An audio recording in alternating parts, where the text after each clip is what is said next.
میرے آقا فرماتے قیامت کے دن اولاد آدم کا سردار میں ہوں گا، لیکن یہ میں فخر کے ساتھ نہیں کہہ رہا بلکہ عاجزی کے ساتھ کہہ رہا ہوں۔ انا سید ولد آدم یوم القیامہ، جب تمام سرداریاں ختم ہو جائیں گی، جب تمام لوگ اللہ کے دربار میں کھڑے ہوں گے نا، انا سید ولد آدم یوم القیامہ، تمام اولاد آدم کا میں سردار ہوں گا، لیکن ولا فخرا، یہ فخر کے ساتھ نہیں کہہ رہا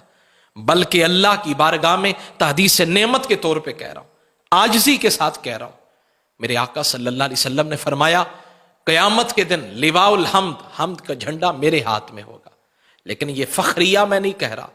اور میرے جھنڈے کے نیچے جناب آدم سے لے کر جناب عیسیٰ تک سارے نبی ہوں گے،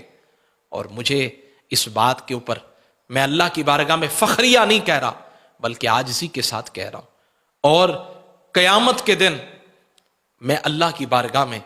جب سب سے پہلے میری قبر کھلے گی، زمین کو کھولا جب جائے گا، سب سے پہلے میں اپنی قبر انور سے باہر آؤں گا، لیکن اس بات پہ میں فخر نہیں کرتا۔ میرے آقا فرماتے ہیں پھر مجھے جنت کا جوڑا پہنایا جائے گا، اور پھر مجھے جنت کی دائیں طرف، عرش کے دائیں طرف کھڑا کیا جائے گا، اور یہ وہ مقام ہوگا جہاں کسی اور کو کھڑا نہیں کیا جائے گا، اور پھر میں رب سے مانگتا جاؤں گا، میرا رب مجھے عطا فرماتا جائے گا۔ جناب ابو جحیفہ رضی اللہ تعالیٰ عنہ فرماتے ہیں میں نے پیٹ بھر کے کھانا کھایا، سیر ہو کر کھانا کھایا، اور پھر میں بارگاہ رسالت کی طرف چل پڑا، حضور کی محفل کی طرف چل پڑا۔ فرماتے ہیں جب میں حضور کی محفل میں پہنچا، چونکہ پیٹ بھر کے کھانا کھایا تھا، سیر ہو کر کھانا کھایا تھا، فرماتے ہیں اس سیر ہو کر کھانا کھانے کی بنا پہ مجھے ڈکار آنے لگے، بار بار آنے لگے، اور جب حضور نے ان ڈکار کی آواز کو سنا تو میرے آقا صلی اللہ علیہ وسلم نے فرمایا اے ابو جحیفہ اپنے ڈکار کے اوپر قابو رکھو، تمہیں پتا ہے جو لوگ دنیا کے اندر پیٹ بھر کے کھانا کھاتے ہیں نا، ضرورت سے زائد کھانا کھاتے ہیں،